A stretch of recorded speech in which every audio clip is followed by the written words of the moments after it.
chaque décision comporte un enjeu et une responsabilité. Et c'est pour cela qu'il est si difficile de faire les bons choix. Je dirais, madame, oui, au premier rang, oui, je vais vous demander dans un instant de prendre une décision pour l'ensemble du public ici présent. Vous allez décider si je fais mon intervention ou non. J'ai ici une pièce de monnaie. Si vous trouvez dans quelle main se cache la pièce, je poursuis mon intervention. Si vous ne trouvez pas la pièce, je quitte la scène. Vous avez une responsabilité et il y a un enjeu, surtout pour moi. Selon vous, la pièce est-elle dans quelle main? Dans la main gauche ou dans la main droite? Dans la droite? Vous êtes sûr de vous? Vous ne voulez pas la main gauche plutôt? Vous avez dit la droite? Alors je vais pouvoir poursuivre mon intervention. Mais êtes-vous sûr d'avoir eu tous les éléments pour bien décider?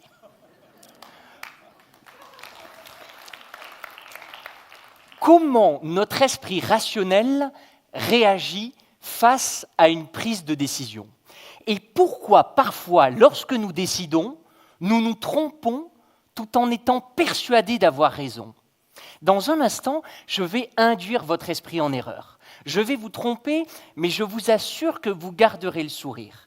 Et l'objectif sera d'en tirer quelques clés pour améliorer nos prises de décision. Je vais tous vous demander de fermer les yeux un instant. Fermez tous les yeux un instant. Oui, monsieur, vous pouvez fermer les yeux, je vous en prie, faites-moi confiance. Fermez les yeux un instant et imaginez devant vous un écran blanc.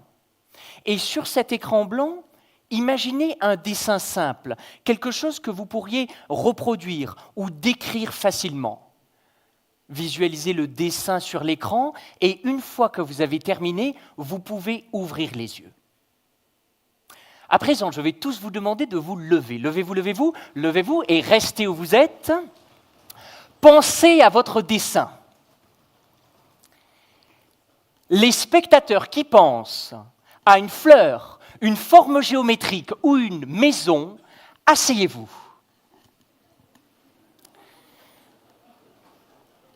Les participants qui pensent à un bonhomme, un visage ou un moyen de transport, asseyez-vous. Les spectateurs qui pensent à un arbre, un animal, un soleil ou un nuage, asseyez-vous. Vous remarquerez comment, en 3 coups, nous avons réussi à deviner 90% des dessins ici présents. D'après ce test psychologique, parce que bien sûr c'était un test psychologique, les spectateurs qui sont assis ont un raisonnement logique et normal.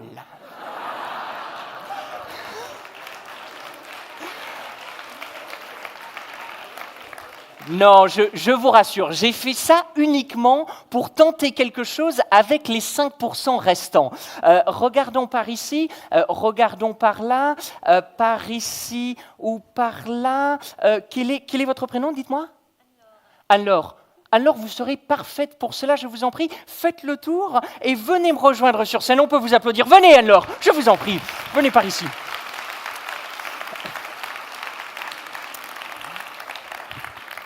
Prenez les escaliers alors.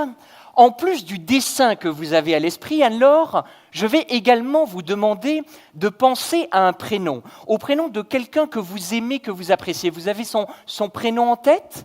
Oui, parfait. Alors, pour qu'il n'y ait pas de triche entre nous, placez-vous ici, je vous en prie, et je vous confie un cahier et un crayon. Écrivez le prénom en lettres capitales ici et faites le dessin juste en dessous. Alors, je ferme les yeux.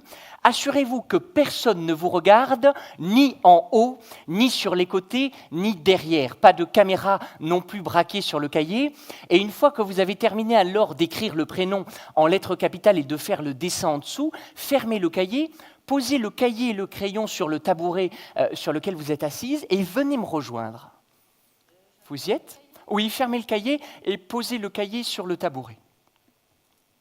Vous y êtes ? Parfait. Alors, nous allons commencer par le prénom. Ne bougez pas, je vais vous demander dans un instant de penser, je dirais, à la première lettre du prénom. Alors, regardez-moi un instant dans les yeux, placez vos bras le long du corps, c'est parfait. Pensez à la première lettre du prénom, A, B, C, D, E, F, G, H, I, J, K, L, A, B, C. C'est un A ou un B ? La première lettre est un A ou un B ? Oui. C'est un A ? Oui. Très bien. Et essayons avec une autre lettre au milieu du prénom. Pensez masculin ou féminin. Masculin ou féminin. C'est un prénom féminin ? Oui. Oui, très bien, c'est un prénom féminin. Et à nouveau, A, B, C, D, E, F, G, H, I, J, K, L, M, N, O, P. Oh, clignement des yeux au niveau de N. C'est un N ? Restez avec moi, je vous en prie. Vous pensiez au N, n'est-ce pas ? Parfait. Je ne suis pas sûr. Si ça ne marche pas, nous réessaierons. Vous m'avez dit Anne-Laure, votre prénom ? Anne-Laure, vous le promettez, on ne se connaît pas, n'est-ce pas ? Et vous n'êtes pas complice, hein, n'est-ce pas ? Bien. À haute voix, Anne-Laure, pourriez-vous annoncer que tout le monde vous entende bien jusqu'au fond le prénom de la personne à laquelle vous pensiez ? Anna. Anna ! Bravo, Anne-Laure ! Non, mais c'est très bien, ça. Mais...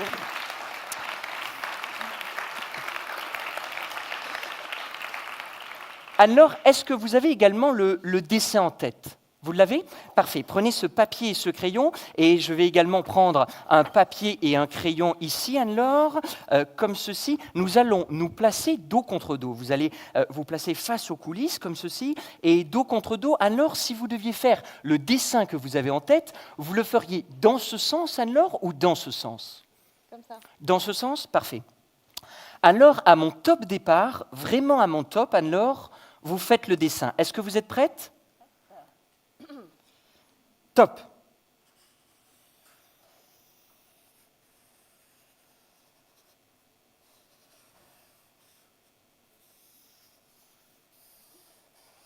Vous avez fini ? Oui. Moi aussi. Alors, montrez à tout le monde ce que vous avez fait. Je dessine pas très bien.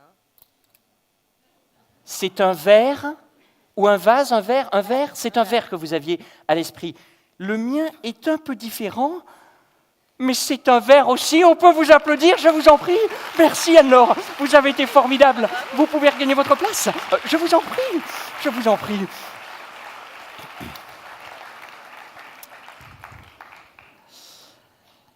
Arrêtons-nous un instant sur ce que nous venons de vivre. Je voudrais lever un coin du voile sur cette expérience de mentalisme et évoquer avec vous certains pièges de la pensée que j'utilise pour vous surprendre, pour vous étonner, mais qui peuvent fausser notre jugement lors d'une prise de décision. Que s'est-il passé pendant ces quelques minutes ? Eh bien, je vous ai tout d'abord demandé de penser à un dessin. Et nous nous sommes aperçus que 90% d'entre nous pensaient au même dessin. Pourquoi cela ? Eh bien, notre esprit a mis en œuvre inconsciemment ce qu'on appelle un cadrage serré. Le cadrage serré, c'est lorsque nous réduisons naturellement nos possibilités de choix. Et la cause du cadrage serré, eh bien, c'est le fait que notre cerveau simplifie en permanence. Il doit simplifier tout simplement pour gérer la complexité du quotidien. Et c'est ce mécanisme qui explique que si je vous demande de penser à un dessin, eh bien, votre esprit va mobiliser rapidement des images simples et familières. Alors l'avantage, c'est que votre cerveau n'est pas pris au dépourvu. Le désavantage, c'est qu'il reste dans une zone de confort et réduit nos possibilités de choix. Et lors d'une prise de décision, eh bien, le cadrage serré, il est particulièrement insidieux parce qu'il conditionne la question sur laquelle on répond. On le repère lorsque la décision repose sur un choix binaire. Par exemple, est-ce que je dois quitter mon job actuel pour être plus épanoui ? Au lieu de se demander comment être plus épanoui. Ou bien un entrepreneur qui se demande « Est-ce qu'il faut que je baisse le prix de mes produits pour faire face à la concurrence ?» au lieu de se demander quels sont les paramètres sur lesquels jouer pour contrer la concurrence. Le cadrage serré, c'est le premier automatisme de la pensée dont il faut se méfier. Le second piège que j'ai utilisé lors de la séquence de mentalisme, c'est ce qu'on appelle les fausses corrélations. Les fausses corrélations, c'est quoi ? Eh bien, c'est notre capacité à créer des liens de cause à effet entre des éléments qui ont peu en commun pour créer du sens et nous convaincre. Par exemple, tout à l'heure, lorsque j'ai deviné le prénom pensé par la spectatrice, eh bien, vous avez cherché une explication rationnelle. Et vous avez observé que je récitais les lettres de l'alphabet en observant la spectatrice et en déduisant certaines lettres du prénom. Et votre hypothèse, ça a été que je me servais des réactions non verbales de la spectatrice pour en déduire le prénom. Eh bien, cette hypothèse est fausse. C'est une fausse corrélation, un faux lien logique que j'ai placé à ce moment de l'expérience pour en protéger le véritable secret. Et ce secret, eh bien, je ne peux pas vous le révéler. Mais ce qu'il faut retenir ici, c'est que les fausses corrélations, c'est un piège dans lequel nous tombons fréquemment. Vous avez par exemple l'intuition d'une tendance nouvelle qui peut transformer radicalement votre métier. Eh bien, votre inconscient va avoir tendance à aller chercher les faits qui vont confirmer cette intuition. Les signaux contraires ou les contre-arguments seront naturellement écartés ou considérés comme des cas particuliers ou des exceptions, parce que notre inconscient veut valider ce que nous voulions prouver par avance. En plus du cadrage serré et des fausses corrélations, j'aimerais mentionner un dernier piège de la pensée qui peut nous jouer des tours lors d'une prise de décision. C'est l'excès d'information. Souvent, lorsqu'on regarde un spectacle de mentalisme ou d'illusionnisme, la première réflexion qui nous vient à l'esprit, c'est « je ne comprends pas ce qui se passe parce qu'il me manque des informations. Il y a des choses ici qui sont utilisées que je ne connais pas. Si je regardais le spectacle depuis les coulisses, je comprendrais ce qui se passe. » En fait, c'est l'inverse. Vous aviez devant vous tout à l'heure tous les éléments, toutes les informations pour comprendre l'expérience de mentalisme. C'est juste que votre esprit n'a pas su distinguer les informations importantes de celles qui étaient superflues. Et lors d'une prise de décision, ça arrive fréquemment. On pense qu'il nous faut un supplément d'informations pour bien décider. Alors, par exemple, on va commander un énième rapport. On va repousser l'échéance de la décision pour collecter davantage de données. Alors que souvent, toutes les informations sont là pour prendre une décision pertinente. Il faut juste pouvoir distinguer les informations les plus utiles. Cadrage serré, fausse corrélation, excès d'informations, ce sont ces trois pièges de la pensée dont il faut se méfier lors d'une prise de décision. Finalement, lorsqu'on décide, l'un des plus grands dangers, ce n'est pas le risque, ce n'est pas l'incertitude, c'est le décideur lui-même et sa rationalité qui peut lui jouer des tours. Alors, une façon de minimiser ces pièges de la pensée, eh bien, c'est de poser un regard sur soi, d'avoir conscience de son propre mode de raisonnement lors d'une prise de décision. Et il y a quelques outils simples mais efficaces qui sont évoqués dans la littérature sur le sujet que je voudrais partager avec vous. Le premier outil, eh bien, il permet d'éviter le cadrage serré en multipliant les options et en utilisant les questions alternatives. On l'a vu tout à l'heure, le cadrage serré, on le repère lorsque la décision repose sur un dilemme. Par exemple, est-ce que je dois accepter ce poste qu'on me propose à l'étranger pour faire évoluer ma carrière ? Eh bien, une façon d'en sortir, c'est de poser la question alternative suivante. Si on ne me proposait pas ce poste à l'étranger et que je souhaitais faire évoluer ma carrière, qu'est-ce que je pourrais faire par moi-même pour le réaliser ? Et ça permet de stimuler l'imagination et rapidement de trouver d'autres options et d'éviter de se laisser enfermer dans un choix binaire. Alors, une fois qu'on a plusieurs options, on peut avoir l'intuition qu'une option est plus pertinente que les autres. Et là, on court le risque de tomber dans le piège des fausses corrélations qu'on a vues tout à l'heure. Eh bien, il y a un outil qui permet d'éviter cela, c'est l'avocat de l'ange. Se faire l'avocat de l'ange, c'est se faire l'inverse de l'avocat du diable, en se posant la question, et si l'option que nous aimons le moins, qui nous semble la moins crédible, était en fait la plus pertinente? Quelles sont les données, quelles sont les informations qui nous le prouveraient? Et l'avocat de l'ange nous permet de prendre du recul par rapport à nos convictions et nos intuitions. Et une fois qu'on a fait l'avocat de l'ange, eh bien l'enjeu, c'est de ne pas tomber dans l'excès d'informations, en prenant de la hauteur par rapport aux informations et aux données collectées. Et pour cela, il y a un outil que j'aime bien, qui s'appelle le 10-10-10. Le 10-10-10, c'est un outil qui permet de se projeter dans l'avenir et de penser la décision en fonction de 3 échéances chronologiques. Qu'en pensera-t-on dans 10 minutes? Qu'en pensera-t-on dans 10 mois? Qu'en pensera-t-on dans 10 ans?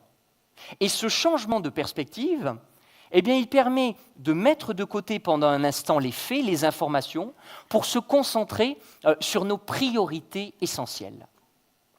Et je voudrais mentionner une dernière chose. Vous avez remarqué comment tout à l'heure, 90% d'entre nous pensaient au même dessin. Mais chacun réfléchissait seul. Si vous aviez réfléchi collectivement, vous auriez probablement abouti à des dessins différents et certainement plus originaux. Les outils que je viens d'évoquer là, eh bien, ils sont d'autant plus efficaces s'ils sont réalisés collectivement et en équipe. Au fond, les pièges de la pensée, on ne peut pas y échapper. On peut seulement savoir qu'ils existent et en minimiser les conséquences en les contournant. Alors, quand vous prendrez une décision, pensez à l'illusionniste qui est en vous et qui peut vous jouer des tours. Vous connaissez à présent ces trucs, les pièges qu'il utilise. N'oubliez pas de les déjouer pour mieux décider. Merci à tous. Merci.